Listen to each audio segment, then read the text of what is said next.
let's assume that we're talking about a person who's in their 60s or more. And after that many years of fighting the business's problems, it's time to retire. There's not much you can do when you reach that stage. It just is. And it's time. One of the biggest things that came up for me in our conversation leading up to this interview is the topic of identity. I had a mentor who specialized in working with retirees who wanted to continue working, whether out of aspiration or financial responsibility. They just had to continue working past 65. And she told me the biggest pushback that she got when working with this people was their identity. There was so much tied to either that old business or that old job that walking away from it and starting something new or just not being in that role anymore destroyed them. And emotionally, mentally, it just really messed with their psyche. Is that something that you see as a hurdle, whether in your own experience or the experience of your clients? Very much so. Let's break this down into different components. Some retire because of health reasons. So let's take that category out and say that the people looking to retire are not doing so because of any health issues. They want to see their grandkids more. They want to travel, read books, play golf. But what they don't recognize is their self-worth.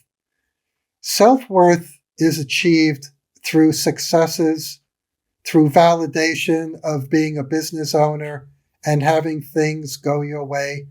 It's confirmation that you are a good business person, have been for many years. And the proof is you made money doing it, that people respected you, whether it be vendors, lenders, employees. And the day you retire, that ends. So what happens is a person's self-worth goes from being high to almost non-existent, because now they begin to doubt themselves. Did I do the right job? Did I do the right thing by selling? Did I do the right thing by retiring? Nobody calls me anymore. I used to make decisions on a daily basis, and all that goes away. It leaves a void. So I'll give you my personal experience. I bought a business many years ago that was somewhat insolvent. Let's say it was insolvent. And that's what I love to do, turn around businesses. And I turned it around. It was a very difficult fight. There were legal expenses. And then I wound up selling the business. And the day after, I didn't know what to do. I was walking around the living room thinking, well, normally I'm making phone calls, I'm doing deals. All that went away. And the questions that I asked myself were, was I important then? Or was I just deluding myself to thinking I was? And what value do I have now? As silly as it sounds, it had nothing to do with finances, because I had plenty of money in the bank and I could do what I want, but I didn't have direction. That is what I meant when I said that an airplane takes time to land, and so should a retirement plan, but mine didn't have that luxury. There were legal battles and other things which prompted me to sell before I had a chance to make a long-term plan. So what's the solution to that? Because I see two camps that have a lot in common with each other. On one hand, you have the helicopter, like you described for you, walking around the living room. All this energy has to go somewhere. On the other hand, they still want to fill their day with something. There's that passion or that drive to where they don't want to just stop working. What was your solution to that problem? Well, I think it was about 2 to 3 months off, and I decided that retirement wasn't for me. So I went back into my consulting practice, but it was different this time. Because I didn't need the money, I was able to take on a select group of clients, charge less, because in all honesty, I would have paid them just to allow me to have something to do in the work. But it was wonderful to be rewarded. And the funny part of this is the amount of money that I earned was so significantly less than I was used to, but I appreciated it more. So I went back and I started to work a few days, and it was wonderful. I sort of reclaimed my self-worth, saw my bank account level out, and had a great time working. Met some wonderful people. And again, I was able to help them without the worry of charging them more than they can afford or make them uncomfortable with the amount they were paying. You mentioned finances a little while ago, and I think this is relevant to someone who maybe finances are a topic of concern for their retirement, or maybe not. But what does change financially? What changes about your budget? What changes about what you have to provide for?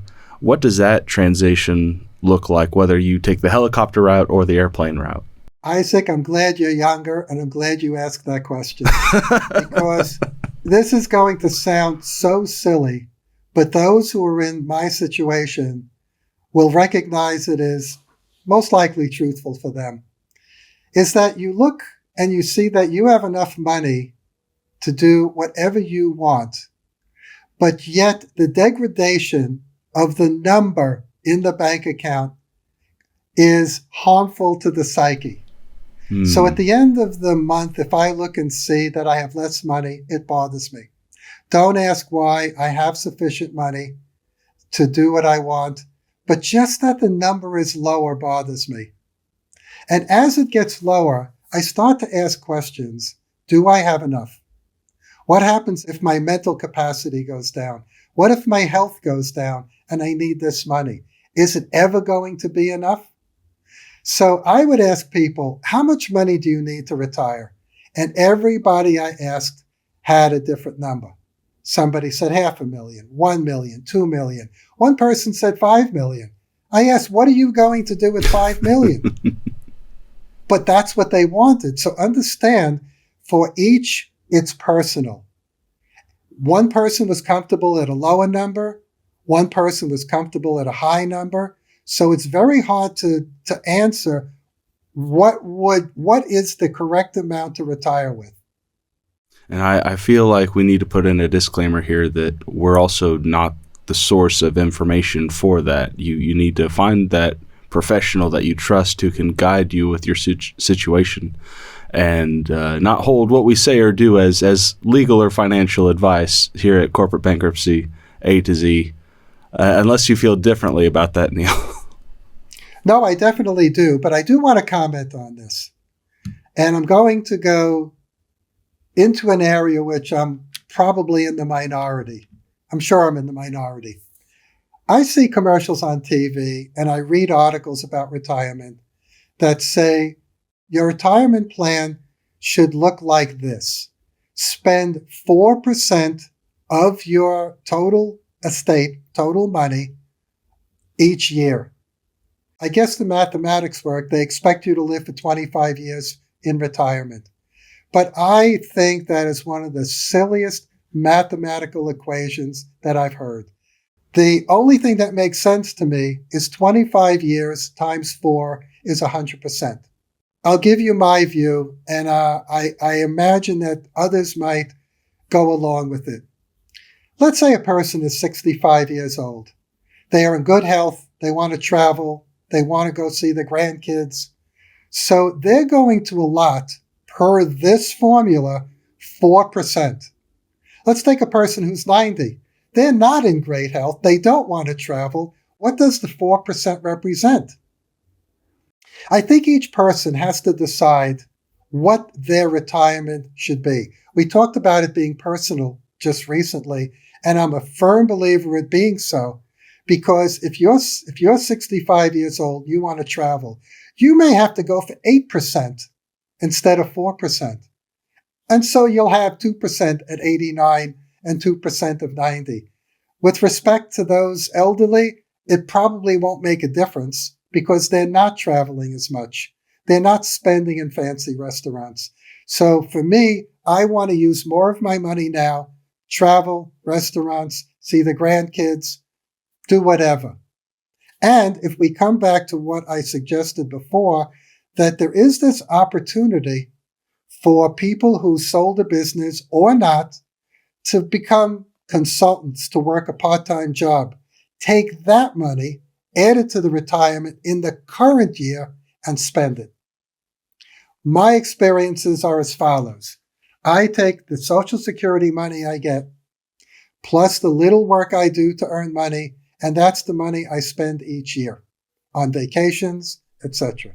I want to ask this question, and this wasn't something that we originally talked about before, but let's say that you are talking to someone or someone is listening to you who is at that point of, I'm in this exact position, I can sell my business, I can do what I want to do in my 60s and 70s and maybe not have to even need as much in my 80s and 90s. What do you tell someone who is having trouble making the jump or biting the bullet of going from business owner to it's time to retire, but they just don't want to? I volunteer at an organization called Our Daily Bread. This is a shelter in Texas where they feed 700 meals a day and they house the homeless. Wonderful organization. I work in the kitchen, and the chef was asking me about my retirement. And after I told her about my plans, she said she's thinking of retiring one day. I said, well, you don't make that decision. She said, what do you mean? I said, the decision is made for you. She said, please explain. I asked her, are you happy with your job now? And she said, yes. So would you retire from a job you're happy with? She said, no. I said, what if you weren't as happy as you are today? She said, I understand your point. Then I would consider retirement. That's a very good answer. It's true. Yeah. So it is a very hard decision to go from something you do on a routine to some unknown, what am I going to do later? But if you are a person who can, I won't say look into the future, but plan a future and say, okay, I am going to plan a future of all the things we've been discussing in this interview, travel, read books, play golf, do all that, and fill my time up with things that I enjoy. Then you are at the beginning of the consideration for retirement.